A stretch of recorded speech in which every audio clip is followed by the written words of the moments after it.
Bismillah, alhamdulillah, wassalatu wassalam ala rasulillah. Assalamu alaikum wa rahmatullahi wa barakatuh. As promised, and this has been something that I have been requested to make a video of, I think near enough a couple of months ago, so it's been a long time.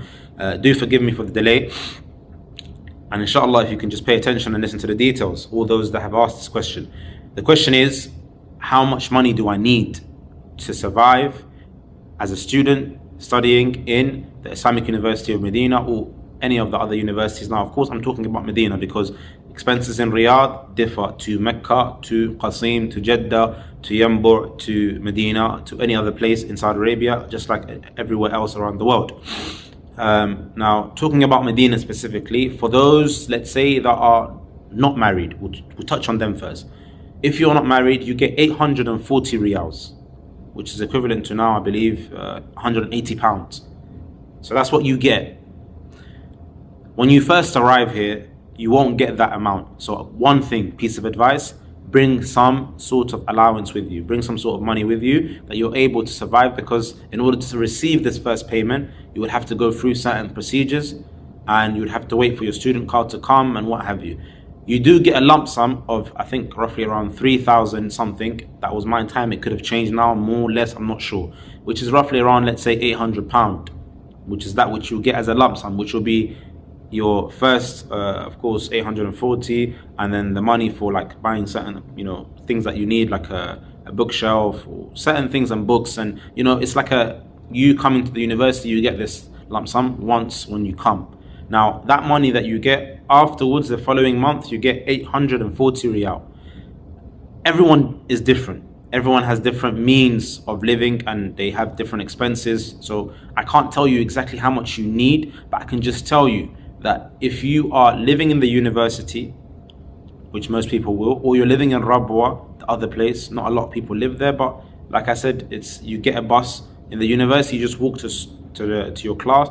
From Rabwa, the bus brings you to the either the Arabic Institute or the faculty. Now, if you are living here, to the Haram, alhamdulillah, it's cheap. You can get a taxi cheap. Some of them are free, some of them you pay a couple of riyalat, a couple of pences, it's like probably like 80p, £1, £2. It's very cheap. So that you shouldn't even calculate it. But generally speaking, let's say now you want to buy food outside of the university, because you can buy and purchase food. You get like tokens, food tokens within the Islamic University of Medina, the mat'am, the Jami'ah, famous mat'am. Now, many people will be watching and be like, oh, no, stay away. Everyone is different. I mean, when I came, I was told, stay away from this place. It's not something you should go next to or even try. Eventually, I just tried it, and I was living in a different building anyway, which is no longer in Medina anymore, Jami'at al-Bir, for those that know it. So I did kind of feel like, okay, yeah, the food is different to that which I'm used to and accustomed to. However, now it's much better than then. Some people can handle it, some people can't. Everyone is different. People could tell you crazy stories and what have you. Everyone is different, okay? So that food that you have in the Islamic University, I think within a day you would spend like, let's say, 8 riyal, okay? Like 8 riyal. So at least, let's say, 2 quid, roughly around 2 quid. That's how much it would cost you to have breakfast, lunch and dinner, or 2.5 quid, 3 quid. That's it. So put that to your expenses. So you have 8 riyal or 10 riyal. Put that, take away from 840 riyal.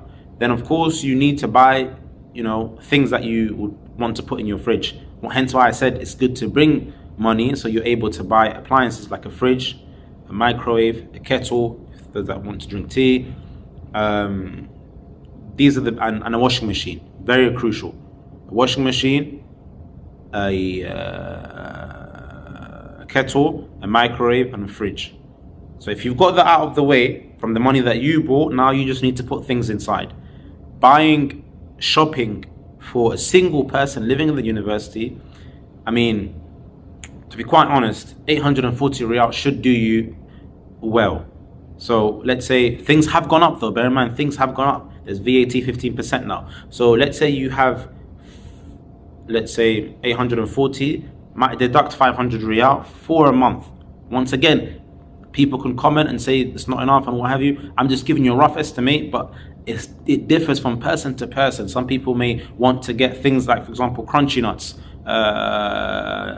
People may want to buy things that they want, like, for example, expensive things that are UK branded, which of course will cost more money. So it all differs and depends on what you want as a person. Do you want to go and eat in a restaurant every single day instead of eating in a mat'am? Of course, that will be expenses that you would have to calculate yourself. So 840, 500 riyal shopping, you have 300 or something riyal to buy books and to buy other things that you need to buy. So this is just like a rough estimate. If you take your clothes to the maghsala, to the laundrette, then of course it will cost you as well to iron and wash your piece of, for example, a thobe or something, or a t-shirt will cost you 3 riyal. Maybe it's gone up now as well once again. So these are all things that you have to bear in mind. So roughly speaking, you would need, I would advise to bring an extra, let's say 200 riyal, 200 pounds, sorry, a month. So of course that is, we're going to say 1,000 riyal extra on top of that, which you have. If you have 200 pound coming in extra, you should be this is extra, you should be more than well off. Now let's talk about the married student. A student that is married, you bought your wife. First of all, of course, you need 5,000 pounds. Put that to the side as a deposit to bring your wife. Tickets, coming. Now you've arrived with your wife and your children. Let's say you have 2 kids, okay? I'm just giving you an example of 2 children. Shopping wise, it should cost you roughly around 1,000 riyal to do shopping, okay?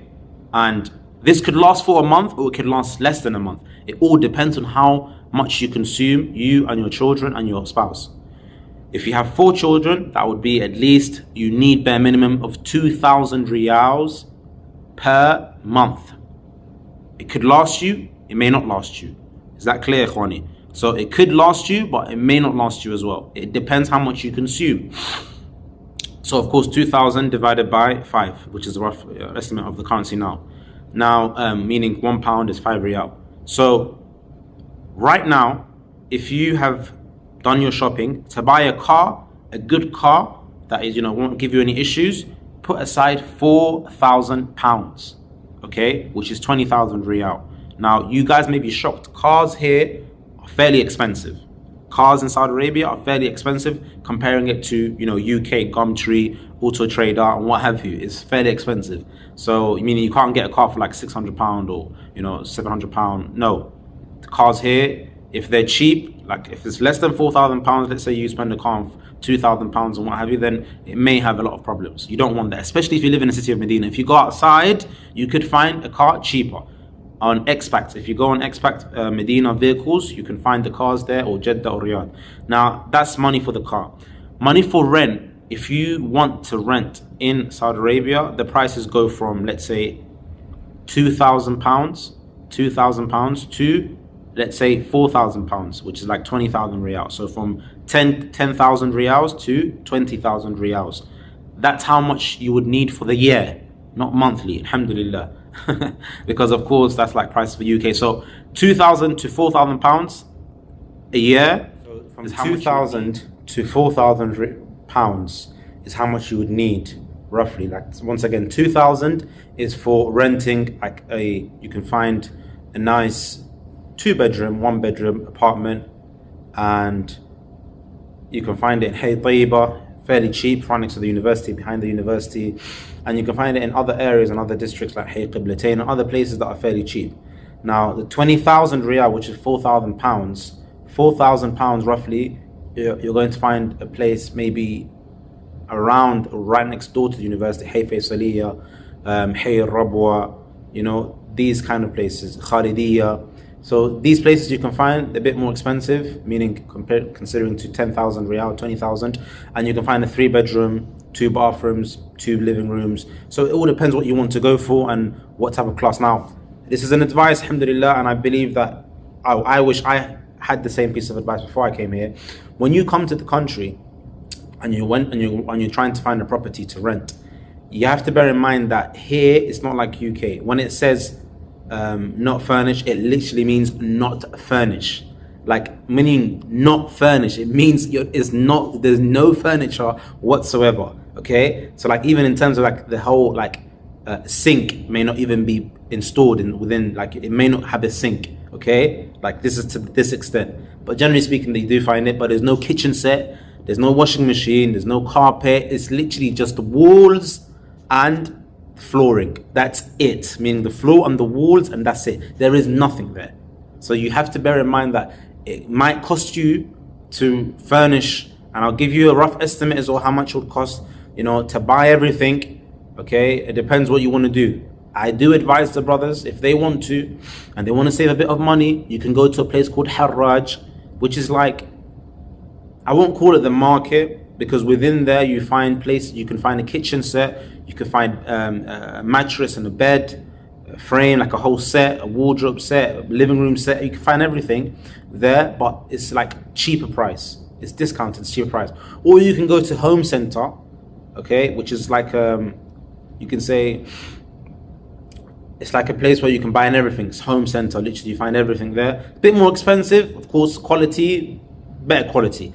The most expensive thing that I personally would say, that I think everyone can agree on this, is a kitchen set. In Saudi Arabia, to get a kitchen set that's quality, like marble and ceramic, and it's quality set, it's nice, it's a kitchen set. For some weird reason, it's very expensive here. Okay, meaning to set it up and get people to come in and install it, it's fairly expensive. So that's like, if you want like UK normal standard quality, which is not like expensive or anything, it's just a standard, you find it very expensive. Like the cupboards as well, the kitchen set, when you open the cupboards inside the kitchen set, the drawers and what have you, it's like plastic. That's like, it's very common here. Now, if you want the normal, what you're used to in UK, wherever you come from, generally speaking, if you have the normal set that everyone else has, then it's a bit more expensive. So you may have to, I'm talking about thousands.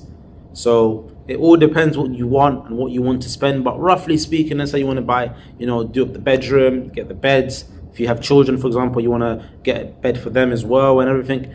You have to have, I would recommend, this is just a recommendation, bring £2,000 roughly. And like I said, this is just, I'm going overboard, just to do up everything, do up the house furniture wise, because you would find that when you come into the country, the car, like £4,000, the rent, money up front, either you pay 6 months in advance or you pay a year. So you move in, you do the contract, tenancy agreement, and you either pay for the whole year, whether it's £2,000 or £4,000, and then you pay for half a year, 6 months. And that's how it's done. Some very rare landlords, they take every 3 months.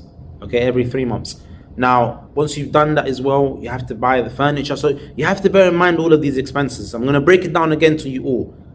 To buy a car, good car, bring at least £4,000. You won't go wrong. I know brothers that have bought less money and they struggled because all the cars that they saw for cheaper prices, they had problems.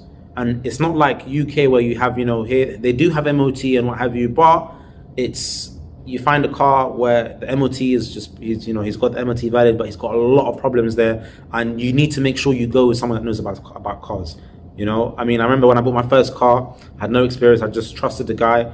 It was like the engine of an airplane. It was, it was mashallah tabarakallah. It was a banger. So, and obviously without any experience, then alhamdulillah, when I did get experience and I found another car, which was outside of the city, it was actually outside of Medina, which was the city of Riyadh.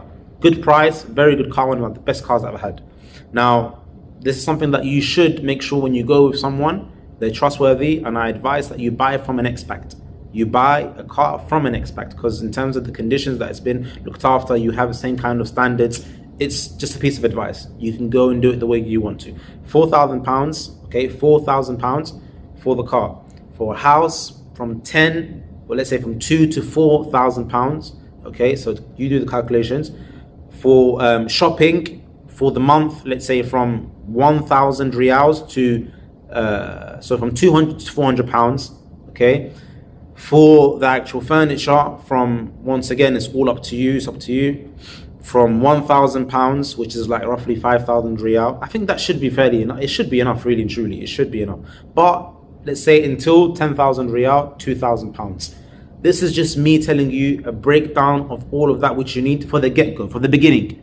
Because the beginning stages are the most hardest stages, moving in, getting furniture. So if you've got all that money stacked up already, saved for coming here, you're going to have a peace of mind. And of course, I would advise, before you bring your wife and your spouse, or if you have children as well, your children, at least come Get the car ready, bare minimum, get the car ready, find a property. There's videos as well, some of the properties that have videos as well. Find an area. Once again, ikhwani, it's advice. Please make sure you take this piece of advice on board. Get a house, don't get basement apartments. They're the cheapest.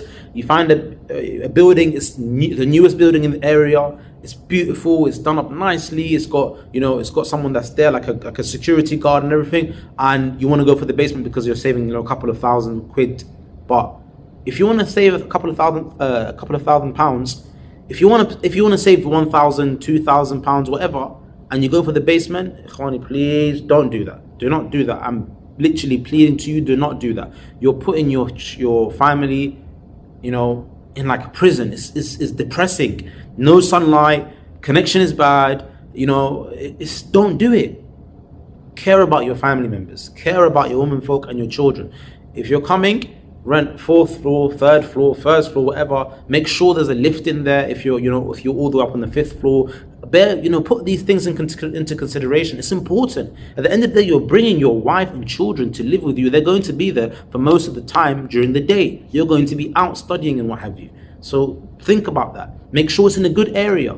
The areas that I recommend, and of course, people can disagree, can agree, but the areas that I recommend, and I've lived in different places in Saudi Arabia, Hayy Rabwa is one of the most, beloved places to me in Medina. Hayy Rabwa it's amazing, okay? People can disagree, no problem. I'm repping for Hayy Rabwa because it's amazing, it's nice, it's next to the Haram, it's like a 2-3 minute drive for Fajr Salah.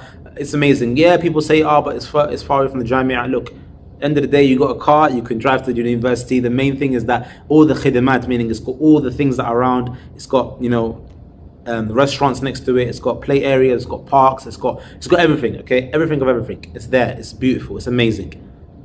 And people didn't believe me when I first said that it was nice, when I one of the first ones to move in there. Eventually, after years, everyone came to live in Hayy Rabwa. So it's amazing. That area is beautiful. And you got Carrefour next to you, shopping mall. You got, you're surrounded with everything that you need. Everything that you need and your family needs is there.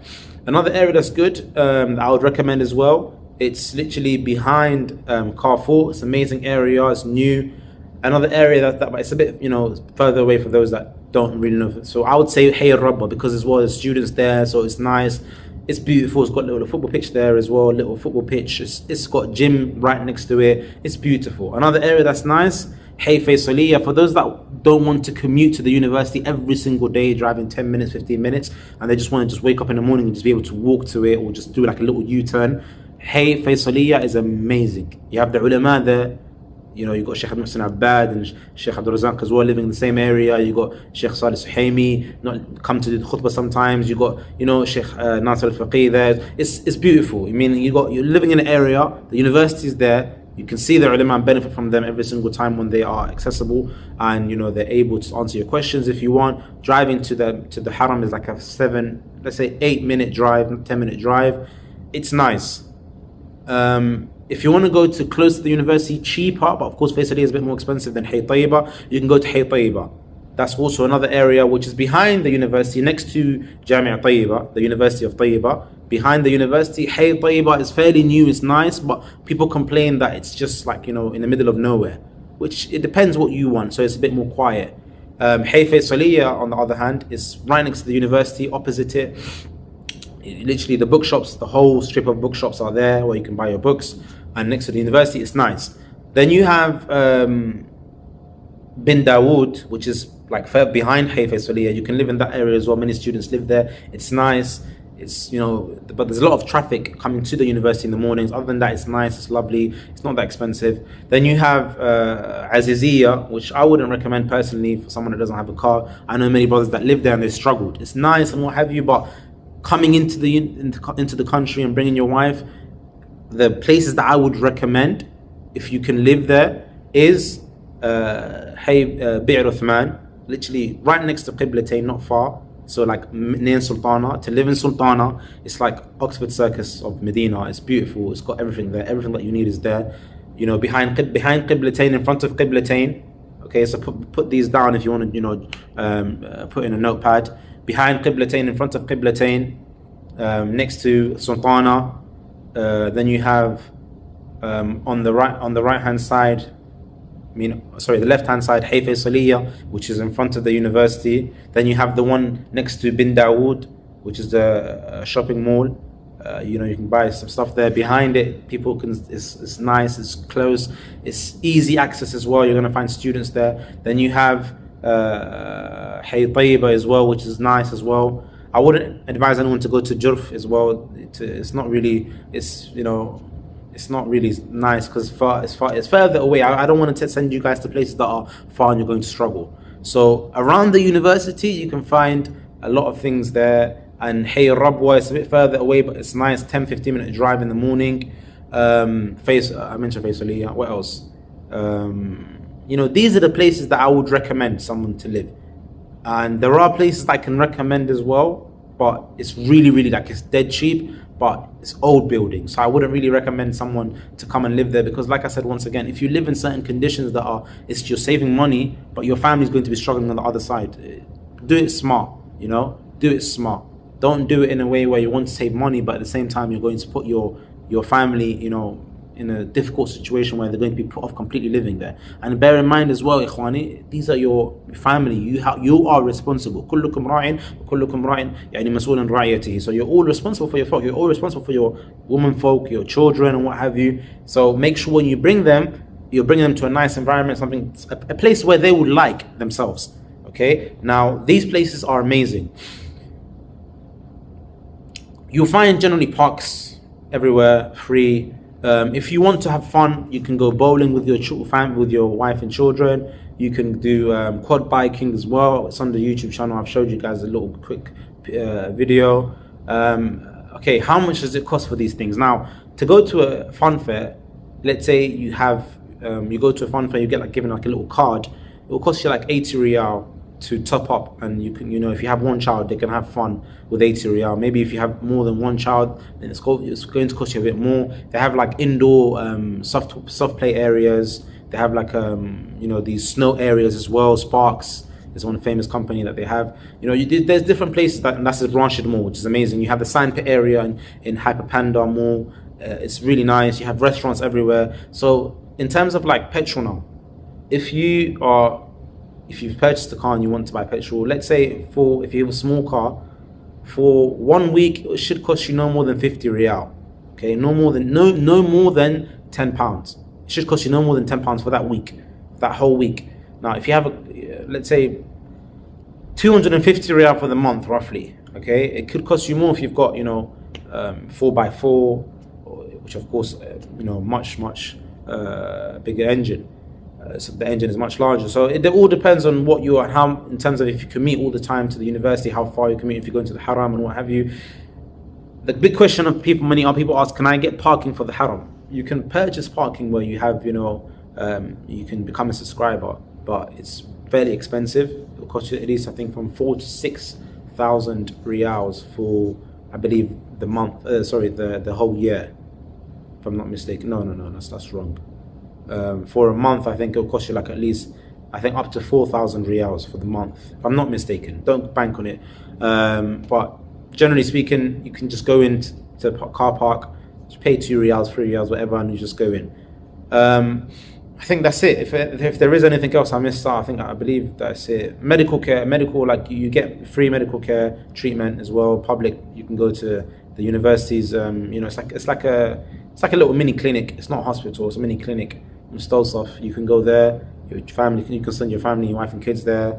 And anything else, of course, you can go private if you need to, outside. Now, these are the things that I believe were asked from me, and I think I've touched on everything else. Work-wise, how does one survive in living in the country? Okay, now I advise everyone to have some sort of passive income from outside of the country. That is the best way. It is the best way. Some sort of small business somewhere here and there. You would need, and once again, if you're married, it doesn't change. You only get 840 riyals.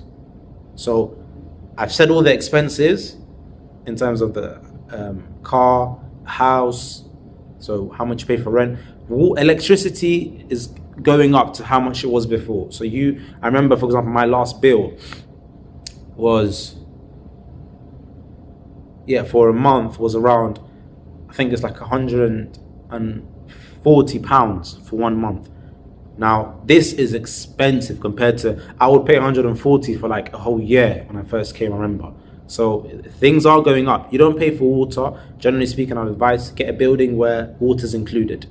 There's no gas, we don't pay for gas. There's no like any other sort of bills that you pay except for just electricity. That's it. Some places they charge you for water. You pay the water bill, and that's cheap anyway. 150 riyal every like 6 months, I believe. But you should just get a building that includes all of that. There are some buildings where they include everything, so it depends what you want. So if I've told you all the expenses, you do the calculations in terms of how much you would need in a month. Hence why I say that 840 is nowhere near enough for a person that has children and a wife. So having a business outside is obviously recommended.